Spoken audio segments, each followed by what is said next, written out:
მოგესალმებით, თქვენ უყურებთ გადაცემას ფაქტი. დღეს სტუმრად ყავს სამოქალაქო განვითარების ახალგაზრდული ცენტრის წარმომადგენელი შოთა ბუჩუკური. შოთა, მოგესალმებით. მაყურებელს კი შევახსენებ, რომ ჩვენ უნდა ვისაუბროთ გორის მუნიციპალიტეტის რამდენიმე სოფელში ჩატარებული კვლევის შედეგებზე, რომელიც ეხება სასმელ წყალს.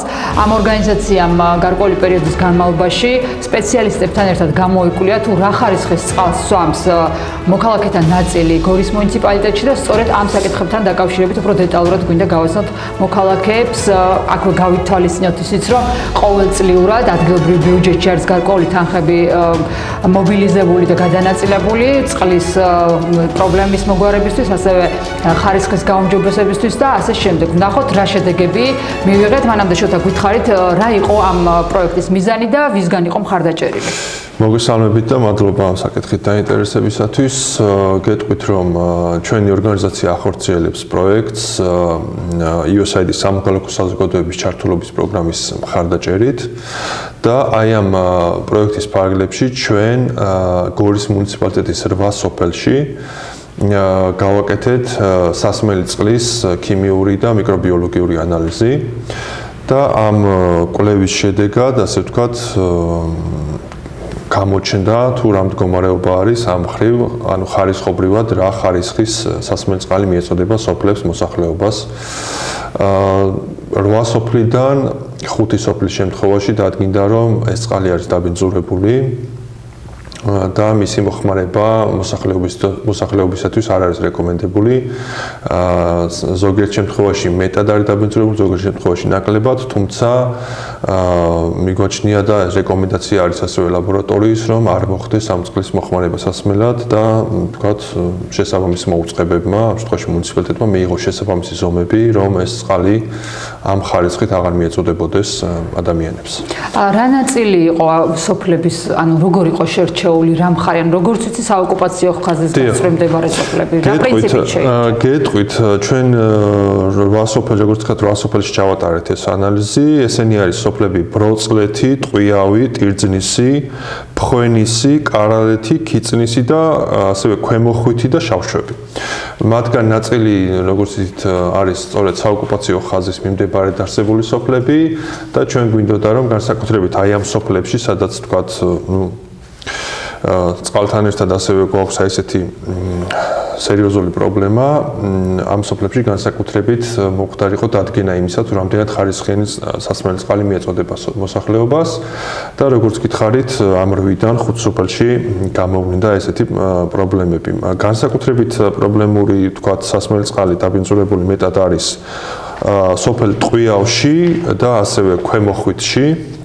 გადასკვნა დაიდო, რომ კი, გეტყვით, სოფელ ტყვიავის შემთხვევაში დადგინდა არის მიკრობული დაბინძურება სასმელ წყალში, კერძოდ არის კოლიფორმული ბაქტერიები, რაც შეეხება ქვემოხვითს, აქ გვაქვს ასევე მიკრობული დაბინძურება და კონკრეტულად ეს არის კოლიფორმული ბაქტერიები და ასევე ფეკალური სტრეპტოკოკები. ეს არის გარკვეული, ვთქვათ, ესეთი ტერმინები, რომელიც შეიძლება ბევრ რამეს არ ეუბნებოდეს ადამიანებს, თუმცა აი ამ ეს დაბინძურება შესაძლებელია გახდეს წყარო ადამიანებისათვის, ასე ვთქვათ, ჯანმრთელობის პრობლემების შექმნისა, როგორც ვთქვათ, ბაქტერიული, ასევე ვირუსული და პარაზიტული დაავადებებისა, ხო? აქედან გამომდინარე არის ძალიან მნიშვნელოვანი, რომ მუნიციპალიტეტმა დროულად მიიღო შესაბამისი ზომები და მოხდეს აი ამ დაბინძურებული, ასე ვთქვათ, არ ვიცით ეს ზუსტად წყარო საიდან ხდება დაბინძურება, თუმცა ესეც ვთქვათ იდენტიფიცირებადი არის, რა თქმა უნდა, თუ კი სურვილი იქნება, ეს არის ვთქვათ უშუალოდ რეზერვუარები, მაგისტრალი თუ რაიმე სხვა წყაროდან ხდება ამის დაბინძურება, აუცილებელი არის რომ მოხდეს ამის იდენტიფიცირება, დადგენა და შესაბამისად აღმოფხვრა აი ამ დაბინძურების წყაროზე. ეს პრობლემა ბუნებრივი არ იქნებოდა, ვთქვათ, 1 წლის ან ბოლო რაღაცა რამდენიმე თვის, ხო? ეს პრობლემა ალბათ დროთა განმავლობაში ამ ზუსტად ამ დაბინძურების წყაროს მეშვეობით უფრო მეტად ვითარდებოდა, ხო? თუ გამოიკვეთა ან მოსახლეობასთან თუ გქონიათ კომუნიკაცია, როგორ მოქმედებს აი ეს დაბინძურებული წყალი მოსახლეობაზე? ხომ არ უჩივიან რაიმე დაავადებას, ბაქტერიულ დაავადებას, რაც შეიძლება იყოს გამოწვევი ზუსტად აი ეს. ხო, ჩვენ ამ მხრივ კვლევა არ ჩაგვიტარებია, სიმართლე რომ გითხრათ. სპეციალისტები რას ამბობენ, რამდენად შეიძლება იყოს გამოწვეული ამით? ეს დაბინძურება, რაც დადგინდა 5 სოფლის შემთხვევაში და კიდევ ერთხელ ჩამოვთვლი იმ სოფლებს, სადაც დაბინძურება დადგინდა. ესენია კარალეთი, ტყვიავი, ტირძნისი, ბროწლეთი და ქვემო ხვითი. ეს დაბინძურება სპეციალისტების თქმით შესაძლებელია იყოს წყარო ადამიანების ჯანმრთელობის, ასე ვთქვათ, ჯანმრთელობისთვის პრობლემების შექმნისა. აქედან გამომდინარე, ჩვენ ახლა რა თქმა უნდა გაგვიჭირდება იმის თქმა, რომ ვთქვათ კონკრეტულად რომელიმე სოფელში ადამიანის დაავადება გამოიწვია, თუ არა კონკრეტულად ამ დაბინძურებულ სასმელო წყალმა, თუმცა იმისაც რომ მომავალში მაინც გამოირიცხოს, ასე ვთქვათ, ასეთი რისკები ადამიანებისათვის, ფიქრობთ, რომ ძალიან, ასე ვთქვათ, მნიშვნელოვანია, რომ დროულად მოხდეს შესაბამისი ზომების მიღება სწორედ აი ამ ადგილობრივი თვითმმართველობის მიერ და აი ამ დაბინძურების აღმოფხვრა სასმელ წყალში. შოთა, რამდენადაც ვიცი, პროექტის დასაწყისში იყო ახალგაზრდებთან კომუნიკაცია, ხო, რას ეხებოდა ეს, რა მიზნით ჩატარდა იმ წყალთან დაკავშირებით შეხვედრა ამ ახალგაზრდებს? გეტყვით, ჩვენ გქონდა ტრენინგი ასევე ამ პროექტის ფარგლებში გორის მუნიციპალიტეტში მცხოვრები ახალგაზრდებისათვის და ამ ტრენინგის მიზანი იყო ერთი მხრივ ცნობიერების ამაღლება ასე ვთქვათ, ხარისხიანი სასმელი წყლის მიღების მნიშვნელობასთან დაკავშირებით, ხოლო მეორე მხრივ მათი, ასე ვთქვათ, გათვითცნობიერება თუ როგორ შეუძლიათ მოსახლეობას მონაწილეობა მიიღოს თვითმმართველობის დონეზე გადაწყვეტილების მიღების პროცესში, ანუ მოქალაქეთა მონაწილეობა თუ რამდენად მნიშვნელოვანია და როგორ შეუძლიათ ადამიანებს ჩაერთონ ამ პროცესში, ხო?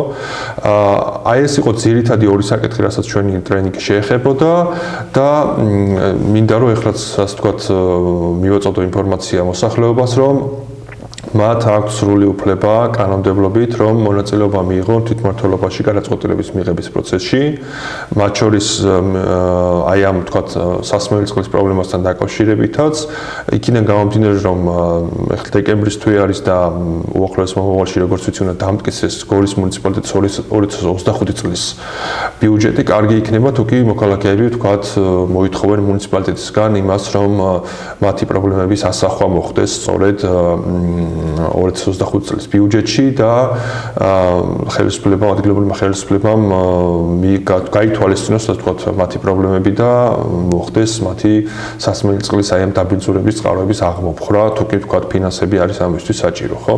და ამ კიდევ ერთხელ მინდა გავმარტო, რომ ადამიანებს აქვთ სრული უფლება კანონით, რომ ისინი ჩაერთონ ამ პროცესში, მათ შორის ბიუჯეტის დაგეგმვის პროცესში და გადაწყვეტილების მიღების პროცესში.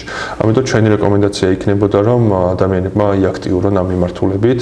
მათ შორის შესაძლებელია ასევე ვთქვათ, რომ მათ შეადგინონ პეტიცია, ხელი მოაწერონ სოფლებში ადამიანებმა და მიმართონ აი ამ ფორმითაც, ასე ვთქვათ, ადგილობრივ ხელისუფლებას და ადგილობრივ ხელისუფლება ვალდებულია, რომ მათ გასცეს პასუხი მათ მიერ, ასე ვთქვათ, შედგენილ პეტიციაზე და ეს არის ვთქვათ ის ფორმა და მექანიზმი, რაც ვთქვათ, არის ასე ვთქვათ, ძალიან ისეთი აუცილებელი და მნიშვნელოვანი, რომ ადამიანებმა გამოიყენოს. თუმცა აი ამ ვიზუალურად წყლის დაბინძურების ხარისხს ალბათ მოქალაქეები ვერ შეაფასებენ, ხო და ვერ გამოიტანენ დასკვნას რეალურად რა საშიშროების წინაშე შეიძლება აღმოჩნდნენ.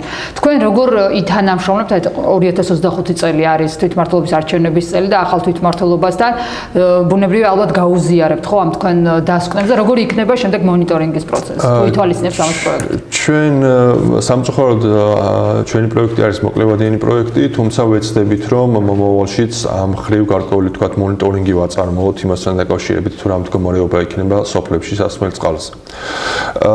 ჩვენ თუ კი სურვილი ექნება ხელისუფლებას მზად ვართ მივაწოდოთ ეს კვლევის შედეგები, თუ კი დაინტერესდებიან, ამ ხრივ ჩვენ ასე ვთქვათ მზაობა გვაქვს.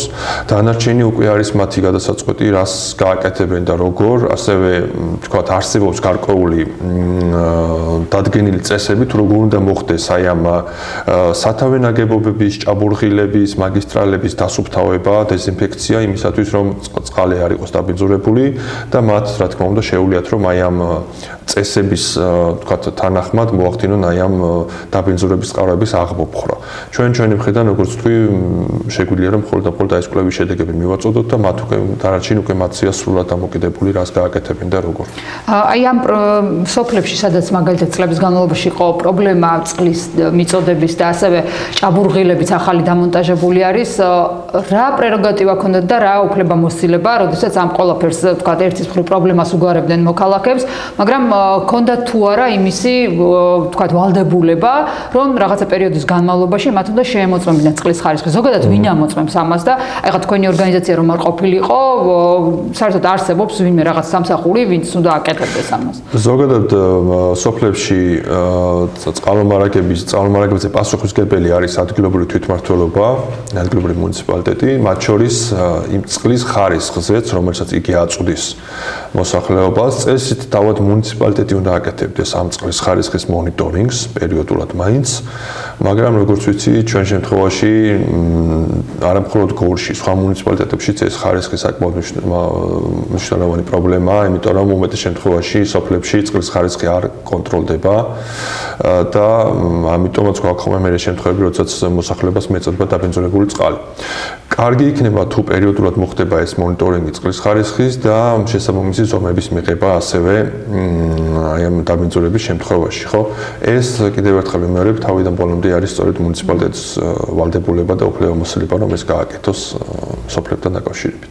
მოსახლეობისთვის, ასევე მოქალაქე იმ ადამიანებისთვის, ვინც გვიყურებს და ასევე მუნიციპალიტეტის წარმომადგენლებისთვის გასაგები და სანდო რომ იყოს, ვინ ჩაატარა ეს კვლევა, რამდენად კვალიფიციური ადამიანები იყვნენ ჩართულები ამ პროცესში და როგორ შეიძლება მათთან თუნდაც თანამშრომლობის გაგრძელება? მე გეტყვით ლაბორატორიის დასახელებას, ეს არის ნათაძის სახელობის სანიტარიის, ჰიგიენის და სამედიცინო ეკოლოგიის სამეცნიერო კვლევითი ინსტიტუტი, რომელიც არის საკმაოდ კვალიფიციური და ტექნიკურად მაღალ დონეზე აღჭურვილი ლაბორატორია და სწორედ ამ ლაბორატორიამ ჩაატარა ეს კვლევა. ჩვენ მივაწოდეთ მათ სინჯები, ასე ვთქვათ, და მათ შემდგომ დადეს ეს დასკვნები, რაც ვთქვათ ჩვენ გვაქვს, ხო? ამიტომ ეს არის საკმაოდ კვალიფიციური ორგანიზაცია, რომელმაც და ასე ვთქვათ ეს დასკვნები წარმოადგინა და ამიტომ ჩვენ ასე ვთქვათ სრულად ნდობას უცხადებთ მათ მიერ დადებულ ამ შედეგებს. და მოქალაქეების აქტიურობას და ჩართულობას რაც შეეხება, ეხლა ბუნებრივია ჩვენი გადაცემაც გავრცელდება და ნახავენ თუ რა პრობლემის წინაშე დგანან და პეტიცია ვახსენეთ, ასევე რა შეუძლიათ გააკეთონ ამ მოქალაქეებმა. იგივე სოფლის პროგრამა მუშაობს, ხო? რა რესურსები აქვთ, სადაც რაც შეიძლება გამოიყენონ აი ამ საკითხის გადასაჭრელად? ხო, თვითმმართველობის კოდექსი ითვალისწინებს სხვადასხვა მექანიზმებს მოქალაქეთა მონაწილეობისათვის გადაწყვეტილების მიღების პროცესში. როგორც ვახსენეთ, ერთ-ერთი არის ეს პეტიცია, რომელსაც ადამიანები ადგენენ ხელსაწერენ და ამით მიმართავენ ხელისუფლებას. ასევე თქვენც ახსენეთ, არსებობს სოფლის პროგრამა, რომელიც როგორც წესი არის ხოლმე შედარებით მცირე თანხები და რაღაცა მნიშვნელოვან დიდ პროექტებს როგორც წესი არ ყოფნის ხოლმე ეს თანხები. ასევე არსებობს სხვა ფორმები, სხვა მექანიზმები, ასე ვთქვათ, მოქალაქეთა მონაწილეობის თვითმმართველობაში. მაგალითად არის ის, რომ ადამიანებს შეუძლიათ დაესწრონ საკრებულოს ხდომებს, კომისიის ხდომებს, ასევე წეგანაც ვახსენე და გავიმეორებ, რომ ახლა მიმდინარეობს, ასე ვთქვათ, 2025 წელს ბიუჯეტის დამტკიცების პროცესი, რომელიც საკრებულომ უნდა დაამტკიცოს და ადამიანებს აქვს სრული უფლება, რომ დაესწრონ ამ საკრებულოს ხდომებს და საკუთარი მოსაზრებები და შენიშვნები გაუზიარონ თვითმმართველობას და მოსთხოვონ, რომ მათი პრობლემებიც იქნას ასახული, შემდეგი წლის ბიუჯეტში სწორედ, ხო? აი ეს არის ის ძირითადი, ასე ვთქვათ, მექანიზმები, რაც შეუძლიათ აი ამ კონკრეტულ შემთხვევაში გამოიყენონ ადამიანებმა იმისათვის, რომ მათი პრობლემების, ასე ვთქვათ, ასახვა მოხდეს და გათვალისწინება ადგილობრივი ხელისუფლების მიერ. გორის მუნიციპალიტეტში 100-ზე მეტი სოფელი არის და თქვენ ძალიან მცირე ნაწილში მოახერხეთ ამ ვთქვათ, სოფლების ჯერ იდენტიფიცირება, სადაც შეიძლებოდა ყოფილიყო ეს პრობლემა და შემდეგ ამ დასკვნის დადება, თუმცა მე მაგალითად ბიუჯეტში არ მახსენდება, რომ რაღაც წყლის ხარისხის მონიტორინგი ცალკე მუხლად გქონდეთ. აი ესეც თუ არის, ვთქვათ, რეკომენდაციის სახით თქვენგან ვთქვათ, გაჟღერებული და აი წარმომდგენი ახლა სხვა მუნიციპალიტეტებში რა მდგომარეობა იქნება? სავარაუდოდ მე ხა ზუსტად არ მაქვს ინფორმაცია, სავარაუდოდ გორის მუნიციპალიტეტს ექნება შექმნილი გარკვეული ან IP ან შეპესე, რომელიც პასუხისმგებელი იქნება წესით აი ამ სოფლებისთვის წყალმომარაგების უზრუნველყოფაზე, მათ ვთქვათ, ინფრასტრუქტურაზე, ტექნიკურ მხარეზე. წესით სწორედ ეს სამსახურები უნდა ახორციელებდეს აი ამ მონიტორინგსაც და ჩვენი რეკომენდაცია იქნებოდა, რომ სწორედ მათ რა თქმა უნდა, მუნიციპალიტეტთან ერთად განახორციელონ პერიოდულად აი ამ წყლის ხარისხის მონიტორინგი. ამისთვის არსებობს შეუძლიათ მათი ხელმძღვანელობა საქართველოს მთავრობის დადგენილებით, რომელიც განსაზღვრავს იმ ტექნიკურ რეგლამენტს და მოთხოვნებს, რასაც უნდა აკმაყოფილებდეს სასმელი წყალი და სწორედ აი მოთხოვნების შესაბამისად შეუძლიათ მათ რომ თქვა დაადგინონ ამან შეესაბამება ამა თუ იმ სოფლის სასმელი წყალი იმ სტანდარტებს, რომელიც აუცილებელია დაცული იქნას, სანამ იგი მიეწოდება ადამიანებს თქვა სასმელად, ხო? ამიტომ ჩვენი რეკომენდაცია იქნება სწორედ ის, რომ მუნიციპალიტეტმა პერიოდულად განახორციელოს გავსი მონიტორინგი წყლის ხარისხის, თქვა ჩაატაროს ლაბორატორიული კვლევები და თუკი თქვა სადმე აღმოჩნდება ეს დაბინძურება, მიიღოს შესაბამისი ზომები. ამ შემთხვევაში, რადგან უკვე ჩვენ 8 სოფლიდან 5 სოფელში გვაქვს ასეთი დაბინძურება, ჩვენ ვფიქრობთ, რომ სასწრაფოდ მუნიციპალიტეტმა უნდა აი ამ 5 სოფელში დაიწყოს ამ დაბინძურების წყაროს აღმოფხვრის, ასე ვთქვათ, მიიღოს ზომების, ასე ვთქვათ, ამ აღმოფხვისათვის. რაც შეეხება სხვა სოფლებს, ჩვენ ვთქვათ, კიდევ გამომდინარე, რომ შეზღუდული რესურსები არ ქონდა იმის შესაძლებლობა, რომ უფრო მეტ სოფელში ჩაგვეტარებინა მსგავსი კვლევა, მაგრამ ამაზე ალბათ უფრო ისევ მუნიციპალიტეტმა უნდა იზრუნოს და ვთქვათ, მსგავსი კვლევები განახორციელოს სხვა სოფლებშიც.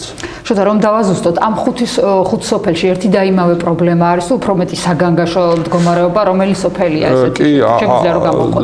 მცირე სხვაობა არის, რა თქმა უნდა, თუმცა ორი სოფელი მინდა გამოვყო, სადაც შედარებით რომ მაღალია ხარისხი ამ დაბინძურების, ეს არის სოფელი ტყვიავი, სადაც მიკრობული დაბინძურება დაფიქსირდა კერძოდ ეს კოლიფორმული ბაქტერიები და ასევე სოფელი ქვემოხვითი, სადაც დაფიქსირდა ეს როგორც ტყვიავის შემთხვევაში იყო კოლიფორმული ბაქტერიები და ასევე ფეკალური სტრეპტოკოკი. ეს სასმელი წყალზეა საუბარი, დიახ, ეს სასმელი წყალი ჩვენ ავიღეთ უშუალოდ მოსახლეებისგან. ნუ დაბინძურების წყარო სხვადასხვა შეიძლება იყოს, ჩვენ ამის იდენტიფიცირებას ვერ ვახდენთ და სწორედ ამიტომ არის საჭირო ჩართვა მუნიციპალიტეტის ამ პროცესში, რომ მოხდეს დადგენა იმის, საიდან ხდება დაბინძურება და შემდგომ უკვე შესაბამისი ზომების მიღება მათი მხრიდან. დასასრულისკენ პროექტი კიდევ რა აქტივობას ითვალისწინებს და რომ შევაჯამოთ, რამდენად წარმატებული და მნიშვნელოვანი იყოს. ჩვენ ვფიქრობთ, რომ პროექტი იყო წარმატებული, არის ჯერ კიდევ არ დასრულებულა. ჩვენ გვინდა რომ მიუხედავად იმისა, რომ პროექტი უახლოეს მომავალში სრულდება, გავაგრძელოთ ამ მიმართულებით მუშაობა, რადგან ეს არის ძალიან მნიშვნელოვანი საკითხი, ის თუ რამდენად ხარისხიანი წყალი მიეწოდება ადამიანებს, იმიტომ რომ დაბინძურებულმა წყალმა შეიძლება მაღალი ალბათობით გამოიწვიოს განსაკუთრებით როცა ხანგრძლივი პერიოდით ხდება მოხმარება ასეთი წყლის გარკვეული ჯანმრთელობის პრობლემები, ხო? ამიტომ ამ საკითხის მნიშვნელობიდან გამომდინარე მიგვაჩნია რომ აუცილებელია ჩვენს ზოგადად საზოგადოებამ დიდი ყურადღება მივაქციოთ ამ პრობლემას და მომავალში გავაგრძელოთ ასე ვთქვათ ამ მიმართულებით მუშაობა. დიდი მადლობა. ჩვენი გადაცემა დღეს ამით დასრულებულია. სამოქალაქო განვითარების ახალგაზრდული ცენტრის წარმომადგენელი შოთა ბუჩუკური იყო ჩვენი სტუდიის სტუმარი. გემშვიდობებით მომავალ შეხვედრამდე.